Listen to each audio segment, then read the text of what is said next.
बहुत दिनों पुरानी बात है। झारखंड में एक बहुत बड़ा जंगल था। उस जंगल में एक शेर और एक शेरनी रहा करते थे।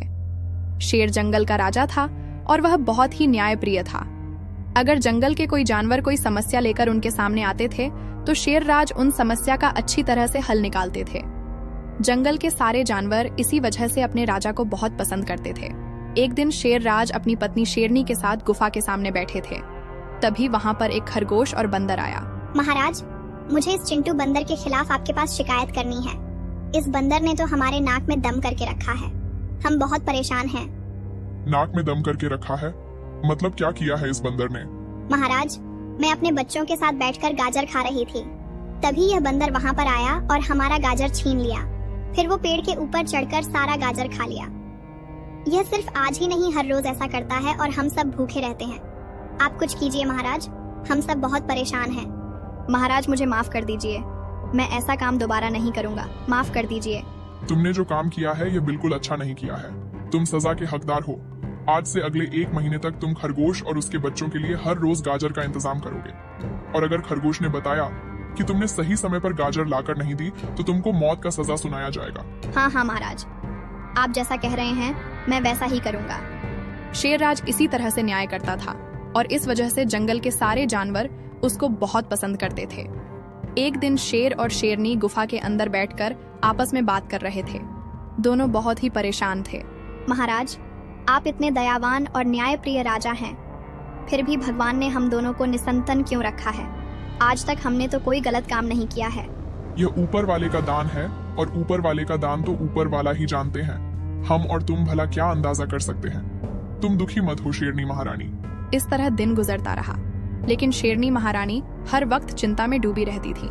शेरनी को देखकर शेरराज भी बहुत दुखी था। एक दिन शेरराज शेरनी के पास आया और बताया, शेरनी, मैं जंगल से एक खबर लाया हूँ। हमारे जंगल के उत्तर दिशा में एक बरगद के पेड़ के नीचे एक साधु बाबा रहते हैं। वो बाबा अंतर्यामी है। मैं उनके पास जा रहा हूँ। मुझे लगता है उनके पास हमारे परेशानी का कोई ना कोई हल जरूर होगा। तुम बिल्कुल चिंता मत करो। ठीक है, मैं जा रहा हूँ। महाराज, मैं भी आपके साथ जाना चाहती हूँ। मुझे भी ले चलिए आपके साथ। मैं उनके पैर पकड़कर एक संतान की भीख मांगूंगी। नहीं महारानी, वो रास्ता बहुत दूर है। तुम नहीं जा पाओगी। तुम घर में ही रहो। यह कहकर शेर महाराज साधु बाबा के तलाश में जंगल के उत्तर दिशा की तरफ चला जाता है और शेरनी महारानी ने जंगल का शासन संभाल ली है और शेर राजा की तरह ही न्याय देने लगी। अगले दिन शेरनी महारानी गुफा के बाहर बैठी थी। तभी वहां पर एक माँ हिरनी आती है और रो रो कर सैनी महारानी से कहती है, महारानी, मैं बहुत मुसीबत में हूँ। मुझे इस मुसीबत से बचाइए महारानी। क्या हुआ है तुम्हें? कहाँ से आ रही हो तुम? तुम्हें तो इस जंगल में पहले नहीं देखा। हाँ महारानी, मैं इस जंगल के नहीं हूँ। मैं पास के जंगल से आई हूँ। आज सुबह से मेरे बेटे की तबीयत बहुत खराब है। बंदर वैद्य ने बताया है कि उसे आपके जंगल में उगने वाली नीले फूल की जड़ी बूटी खिलानी पड़ेगी। उसके बाद ही मेरे बेटे की जान बचाई जा सकती है। क्या आप मुझे वो फूल देंगे महारानी? मना मत कीजिए महारानी। मानती हूँ कि मैं इस जंगल के नहीं हूँ, लेकिन मेरे बेटे की जान खतरे में है। मुझे वो फूल लेने दीजिए महारानी, नहीं तो मैं अपने बेटे की जान नहीं बचा पाऊंगी। उसके अलावा इस दुनिया में मेरा और कोई नहीं है। ठीक है, मना क्यों करूंगी। तुम हमारे जंगल से उस जड़ी बूटी को ले जा सकती हो। महारानी, वो जड़ी बूटी काली पहाड़ी पर मिलेगी, लेकिन मुझे आपके जंगल के बारे में कुछ नहीं पता। महारानी, अगर आप अपने जंगल के किसी जानवरों को हुक्म दे दें तो वह मुझे मेरी जड़ी बूटी ढूंढने में मदद कर देंगे और जल्दी ही जड़ी बूटी मिल जाएगी। दया कीजिए महारानी, दया कीजिए। क्या तुम्हारे एक बच्चे को बचाने के लिए हम अपने किसी सैनिक को तुम्हारे साथ भेजकर हमारे जंगल का शासन कार्य नहीं रोक सकते? तुम खुद ही ढूंढ लो। इस बारे में हम तुम्हारी कोई मदद नहीं कर सकते। महारानी, एक सैनिक को यहाँ रहना एक बच्चे के जान बचाने से भी जरूरी है। हाँ, जरूरी है। फिलहाल हम तुमको काली पहाड़ी पर जाने की इजाजत दे रहे हैं। यही बहुत है। अब जाओ यहाँ से और हमें अपना काम करने दो। उधर शेर महाराज साधु बाबा के पास पहुंच जाता है।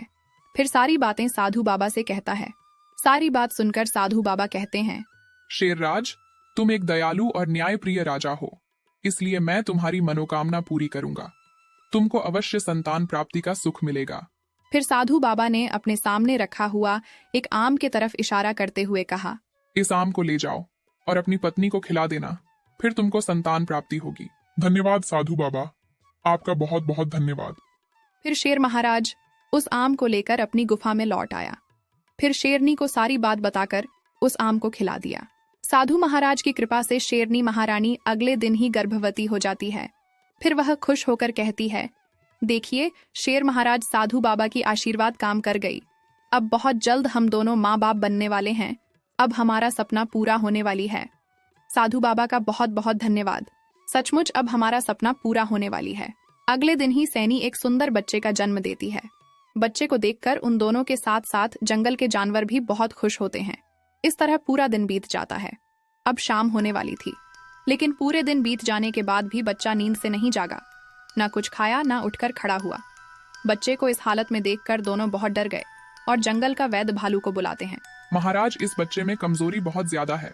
यह कमजोरी तभी दूर हो सकती है जब यह कुछ खाएगा पिएगा, लेकिन यह तो अपना मुंह तक नहीं खोल रहा है। भालू की बात सुनकर शेर बहुत डर गया और तुरंत साधु महाराज के पास जाकर उन्हें अपने गुफा में बुलाकर लाया। बच्चे को देखकर साधु बाबा कहते हैं, आज तक ऐसा कभी भी नहीं हुआ है कि मेरी आशीर्वाद अच्छा काम ना किया हो। ऊपर से तुम एक न्यायप्रिय राजा हो, तो फिर तुम्हारा बच्चा ऐसा कमजोर कैसे हो सकता है? मुझे तो कुछ समझ नहीं आ रहा साधु बाबा, हमने क्या गलत किया है? तुम दोनों कुछ याद करने की कोशिश करो। क्या तुमने कुछ ऐसा किया है जो ठीक नहीं था? किसी के साथ नाइंसाफी की है या किसी को कष्ट पहुंचाया है? तभी शेरनी ने अपने दिमाग पर जोर दिया। फिर कुछ देर बाद कही, हाँ, कुछ दिन पहले मेरे पास एक हिरनी माँ आई थी। उसके बच्चे का तबीयत खराब था। वो मुझसे मदद लेने मेरे पास आई थी, लेकिन मैंने उसकी कोई मदद नहीं की और उसे यहाँ से भगा दिया। उसकी बात सुनकर साधु बाबा क्रोधित होकर कहते हैं, जब तुम किसी दूसरी माँ का दर्द नहीं समझ सकती, तो ऊपर वाला तुमको माँ बनने की खुशी कैसे दे सकता है? जिस तरह तुमको अपने बच्चे का हालत देखकर दुख हो रहा है, वही उस बेचारी को भी हो रहा था। तुमको उसकी मदद करनी चाहिए थी, मगर तुमने ऐसा नहीं किया। बहुत गलत किया है तुमने। हाँ साधु बाबा, मैं माँ बनने के लायक नहीं हूँ, क्योंकि मैं उस बेचारी माँ का दर्द नहीं समझा। लेकिन अब मैं जा रही हूँ उसकी मदद करने। उसके बच्चे को बचाने के लिए मैं पूरी मदद करूंगी। यह कहकर शेरनी दौड़ती हुई उस काली पहाड़ी की तरफ जाती है।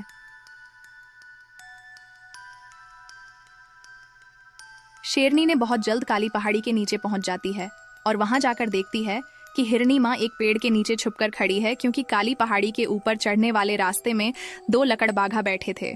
फिर सैनी महारानी हिरनी के पास जाती है और कहती है, मुझे माफ कर दो हिरनी बहन, मैंने उस दिन तुम्हारी मदद न करके ठीक नहीं किया। लेकिन एक माँ का दर्द अपनी संतान के लिए क्या होता है, ये मुझे पता चल गया है। इस अन्याय के लिए मुझे बहुत बड़ा सजा मिल गया है। चलो मेरे साथ, मैं तुम्हें काली पहाड़ी के ऊपर ले जाऊंगी। शेरनी के मुंह से यह बात सुनकर वह बहुत हैरान हो जाती है। फिर उसके साथ आगे बढ़ती है।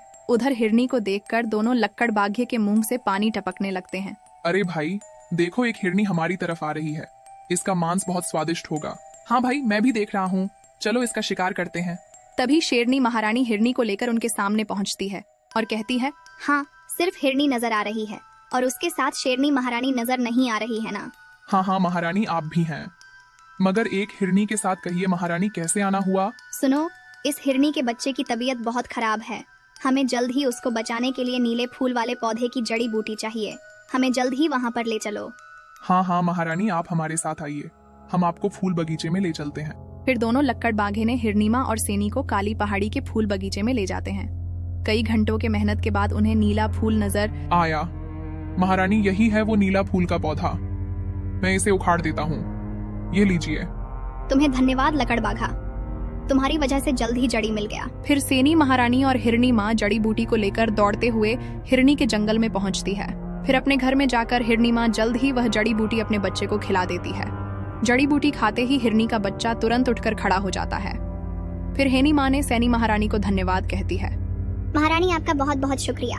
अगर आप नहीं होते तो मेरा बच्चा अभी भी बीमार पड़ा होता। भगवान आपके बच्चे को हमेशा सलामत रखे।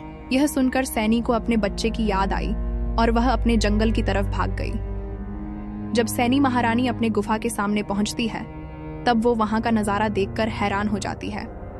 वो देखती है कि उसका बच्चा अपने पैरों पर खड़ा हो चुका था और वह अपनी माँ को देखकर हंस रहा था। उसके पास शेर महाराज और साधु बाबा खड़े थे। ये सब देखकर शेरनी कहती है, हे भगवान, तुम्हारा बहुत बहुत धन्यवाद। मेरा बच्चा बिल्कुल ठीक हो गया है। ये सब कैसे हुआ साधु बाबा? बताइए ना, ये सब कैसे हुआ? तुमने एक असहाय माँ के बच्चे की जान बचाई। तो भगवान ने तुमको भी वह खुशी दे दी जो तुमने उस माँ को दी। आज से यही करना। कोई भी प्राणी मुसीबत में पड़कर तुमसे मदद मांगे तो उसकी मदद करना। भगवान तुम्हें भी मदद करेंगे।